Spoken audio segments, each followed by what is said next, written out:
I'm 45 years old, and this is something that happened to me when I was 4 years old. I have always been able to remember this extremely clearly, unchanging and not fuzzy like remembering a dream. We lived in a trailer situated in a cow field out in the country of McMinn, Tennessee. My sister and I slept in a bunk bed with me on the bottom. The hall light outside of our bedroom was always left on for us, and there was plenty of light in the room at night. One night, I woke up around midnight, and the closet door was open about 8 inches. My eyes had just opened up, staring straight into the black of the closet without moving my head. I could sense something moving in there.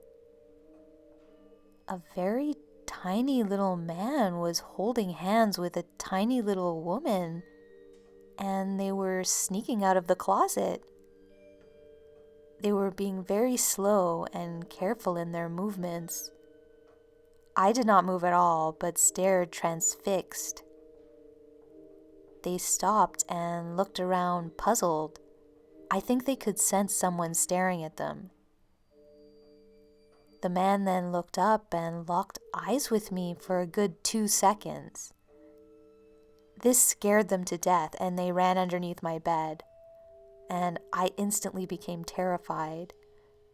I laid on my back for the longest time till I finally calmed down a little. I slowly looked under the bed, but they were gone. There was a shoe under my bed, and I assumed they were in the shoe hiding, but I didn't dare touch it. I laid awake in my bed for the longest and eventually fell asleep. They were about 10 inches tall. Their hair looked like it might have been brown. I'm not sure how long it was. I also can't remember exactly what their clothes looked like. When you're 4 years old, you just don't think or care about style of clothes. They just look like tiny, normal people. They didn't have wings or some odd skin color. I remember them looking like white people. Again, this isn't something you really register when you're 4 years old. I've told this story to friends and family all my life. It was extremely weird because this was 1975 and I never had any books about fairies when I was little. It wasn't until I went to college that I could find decent books that covered myths about fairies and brownies. Then, when the internet came along, I was finally able to find out that the Cherokee that live here in East Tennessee do have myths about little people.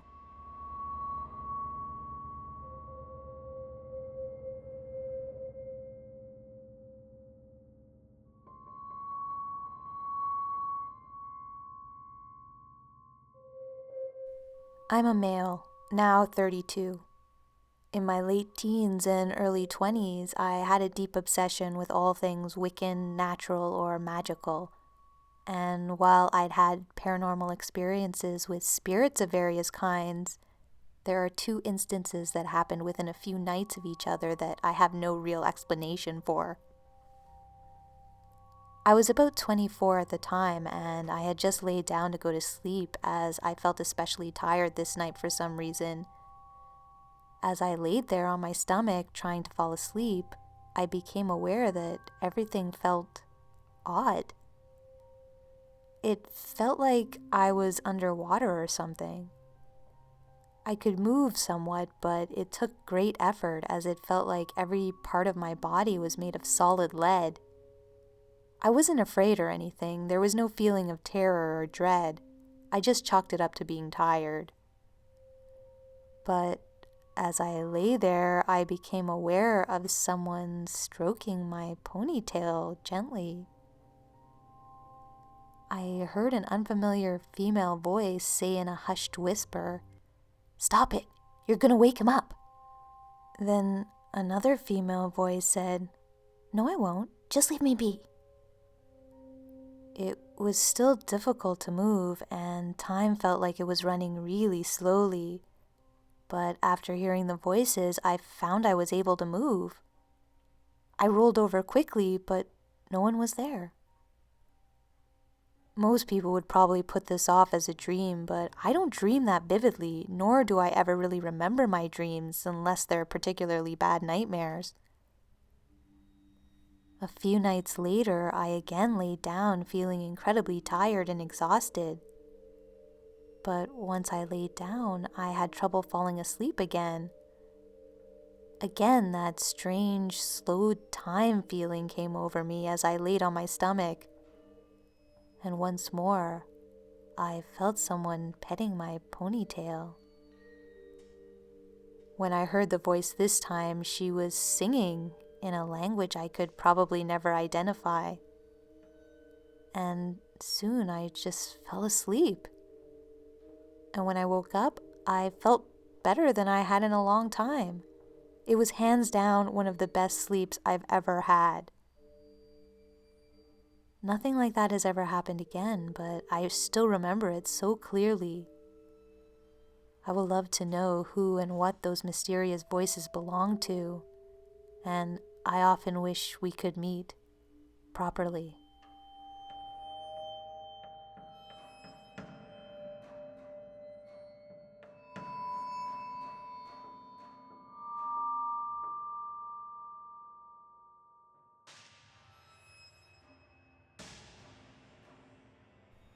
This happened in 1997.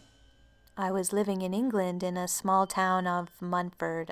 I was about 6 at the time. It was a nice place to live, calm and peaceful. One day I chose to go for a walk in the woods that were right behind my family's home. I'd done this once or twice before, but I didn't go too far in. But this day, as I was wandering, I heard something. I didn't know what it was at first, but as I got closer to where the sound was coming from, I realized it was music. A music I'd never heard before. Eventually, as I moved towards the sound, I found people.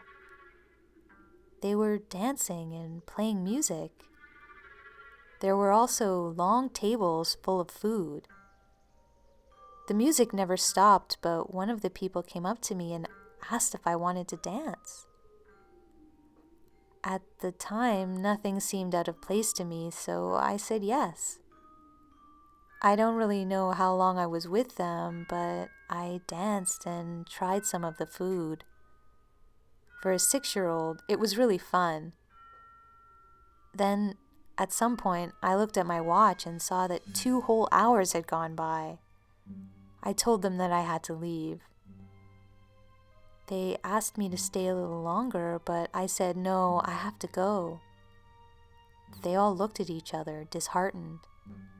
Then one of them spoke and said that it was all right. I looked over and there stood a beautiful woman with long black hair and skin white as snow. She came up to me and asked my name, and I told her. She then knelt down and whispered hers to me and asked me to promise never to tell her name to anyone else. I nodded my head yes, and she kissed my forehead and allowed me to leave. My watch said 2.5 hours I was gone, but when I got home, I got in trouble for being missing for 7 hours. That's not the end to this story either. I've met a number of older people from Ireland since then that look at me like I have something on my face. Then they'll ask me or just say that I am fae-touched. I don't know what it all means, but I have not to this day revealed the name that I was given. And I know I never will.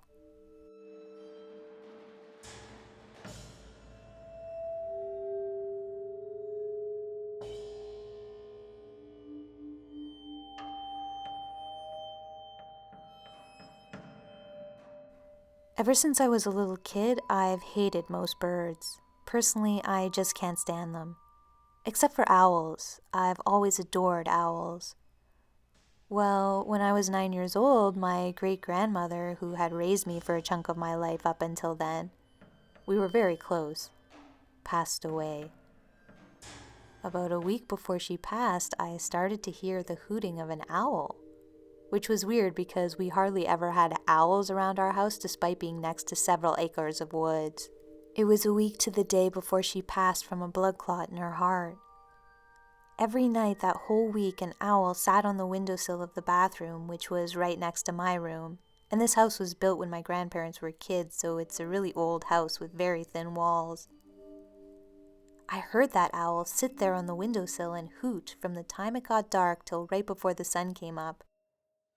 At 9 years old, it didn't really cross my mind that what had happened wasn't normal. When I was 11, a close family friend who was like a grandfather to me, who I was very close to, passed away.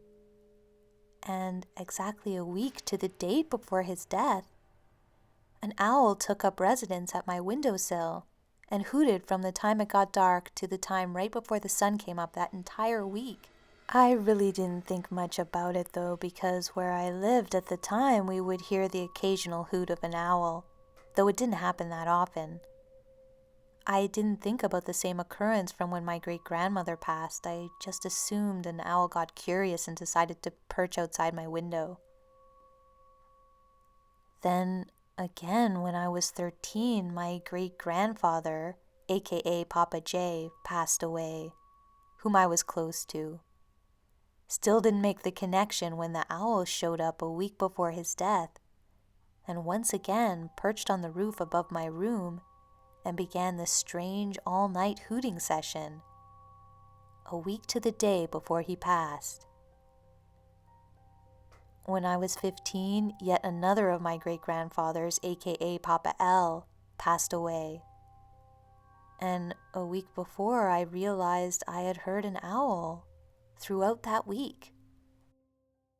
At this time, I was a cold, moody mess, because after my great-grandmother had passed, I got much closer to Papa L, meaning that his death hit me a lot harder than the others. Well, Papa L had been really weak and sick for a few months, so I was afraid I was about to lose my papa for some time when this owl showed up at my window. I got pissed and grabbed a book off my little bookcase and opened the window, hurling the book at the blasted bird and told it to get lost. Of course, the owl fluttered off, but that night when I settled down back to sleep, the owl showed up right at my window and started its annoying hooting again. Same thing every night that week. Then Papa L passed. The next visit was when I was 17. No one in my family was sick or even looked remotely close to death, and even if they were, I still had not made that connection. Like before, an owl took up residence at my windowsill every night for a week. Then it stopped. Didn't really think much of it till 3 days later when a family member called to inform that my daddy's parents, who I was close to, had been in a head-on collision with a drunk driver, and they were both killed. There were several deaths in the family after that, but I didn't hear any owls for people I was not close to. Then, when I was 21, a married mother to a beautiful little boy, my husband, my 1-year-old son, and myself were living with my mother and her husband. About 2 weeks before Thanksgiving, I began to hear an owl. I didn't think much of it, just like before, till I got a call a week before Thanksgiving from my uncle, telling me my dad had passed away. This is when it finally hit me that every time someone I loved or was close to passed, I heard an owl exactly a week before their death. Of course, I already had a deep respect for the beautiful creatures, and for some reason, realizing this made me feel a little privileged. It felt like I got a warning before I was about to lose someone special to me. When I was 25, it happened again, right before Christmas. Honestly, I didn't expect it to happen when it was a family pet. My 8-month-old pit bull, Demonology, aka Demon, got loose from his chain and was hit and killed by a car. Though this time I knew what the owl meant when it showed up a week before Demon's death. I had a really sick aunt at the time, so I was expecting the owl was because she was going to pass. So the day came and I called to check on my aunt to find she had made a full recovery. And then my mother informed me the demon had been hit that morning. I don't know if there are fairies who act this way or do this, or if it's just because I have a connection with owls, but if it is a fairy, what could I have possibly done at 9 years old to have gained its favor? I guess I'll never know.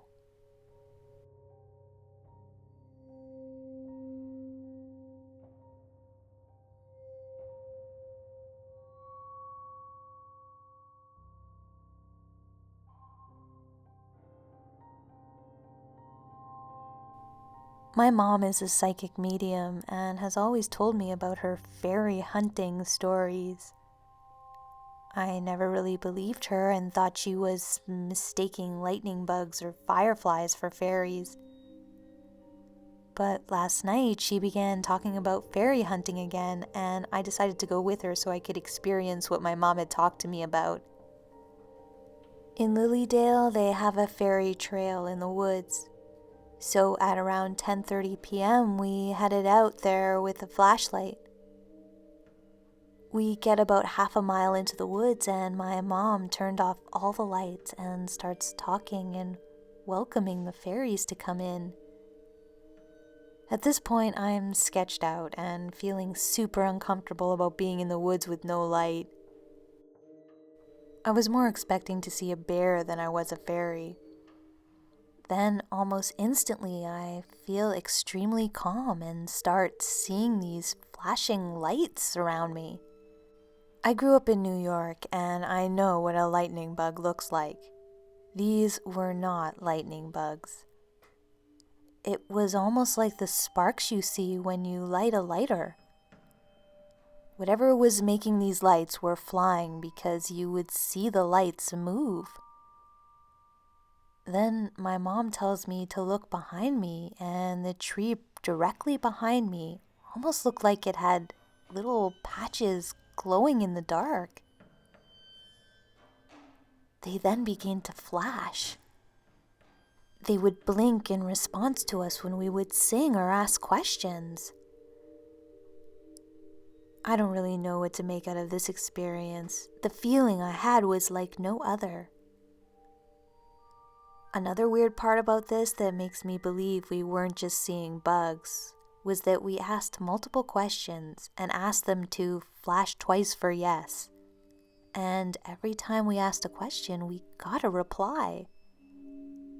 There were about 2 minutes where we didn't see anything, and my mom asked them to show us their beautiful lights a few more times before we left. And they all started showing us their lights again. So I thought I would share my experience. Am I a fairy believer? I might be now after last night.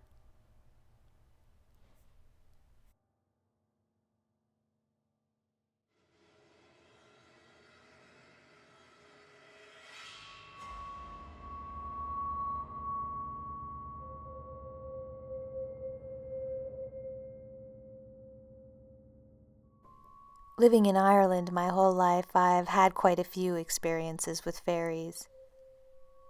The first one happened when I was about 7. I was staring out my back window from the upstairs landing in my old house. I was mesmerized as I looked out. Usually I would see the backyards of other people's houses and a great big gray building which formed a handball alley. I squeezed my eyes closed and opened them again because instead of seeing those usual things, I was seeing fields of beautiful green grass, soft rocks dotted around pools of blue water, and flowers upon flowers swaying in what appeared to be a gentle wind. Very strange, I've never seen this before, I thought to my young self. Then I noticed a movement in my back garden. What I saw next startled me. Sitting on our defunct flower bed was a man the size of a baby doll. He was wearing green trousers, a waistcoat and jacket, and what always stuck with me was his shoes, black as the ace of spades with two big shiny gold buckles. He was sitting there looking at his shoes when his head bolted up. He looked at me. Then he smiled and vanished. The view behind my back garden then turned back into its mundane self. To this day, I don't know what happened, how it happened, or can't make heads nor tails of what happened. But I'm glad I got my first and only leprechaun experience. My second experience happened while I was on a little holiday with the Girl Guides. For you American folks, the Girl Guides are like the Scouts. It was actually in the Isle of Man that was overseas. We went on a little tour of the isle, and we went to this little shop selling trinkets and souvenirs. I remember specifically picking out some nice tea towels for my grannies back home. As you know, Irish grannies love an old holiday tea towel. As we packed our goods safely back in our bags, we headed on the bus back into the village we were staying in. Our bus slowed down as we came up to a bridge. Our guide leader pointed out a sign, and we all rushed to the window of the bus to read it. On the sign, it said something along the lines of, "Beware, you are about to cross a fairy bridge. Some people have had items stolen from their vehicles or have had tricks played on them." Everyone on the bus laughed, jeered, or scoffed at this sign, except for me. I knew of the fairies because 3 years prior to this event, I had seen the leprechaun. So on we go over the bridge. It just felt like going over any old bridge. Everyone laughed. Then we went on about our journey back into the village. When we arrived back to the dorms we were staying in, I opened my bag to take a look at my purchases, which were neatly tucked under some day stuff. Well, what I saw next made my eyes drop. There in the bag was nothing. The tea towels were gone. Now, I specifically sat with the bag on my knee on that bus ride home, and who in their right mind would steal 2 tea towels? They were like £1 each. I then was drawn back to the sign about the fairies over the bridge, and I couldn't help but laugh. My tea towels were nicked by the bridge fairies. The third experience happened to my partner. The house he grew up in is in rural Donegal. By rural, I mean surrounded by mountains, water, cows, sheep, one church, and no shops. Could be a great setting for a horror movie at night because it's that quiet. Neighbors are very far apart, so the chance of the neighbors hearing you scream is very slim, may I add. 'Twas 3 a.m., the witching hour, and my partner was lifted out of his bed by the sounds of laughing, giggling. He said to himself, "My mother and father are out cold. Who is it making the noise?" He strained his ears to listen, and what he heard next was amazing. A drumming, a bit of fiddling, the pipes a-calling, and the important part of hearing great Irish music was the singing and laughter out of the people enjoying it.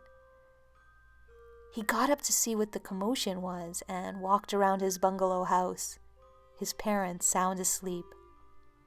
He walked out the front door. No, nothing. Peace and quiet like expected. He walked out the back door and heard the sound. He followed the sound and was led to the edge of his garden that backs onto a field with a mound. He shone his torch and nothing. But he felt like the noise was coming from beneath him, so he got down and pressed his ears to the ground.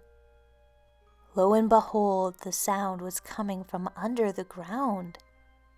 The general direction for the party and music was in the small mound or hump in the field. He freaked out and skittered back into the house and leapt back into bed. 'Twas a couple of weeks later I was reading a book on Irish paranormal and fairy stories, and lo and behold, the one place that was continuously mentioned for fairy sightings was the area where my partner lived.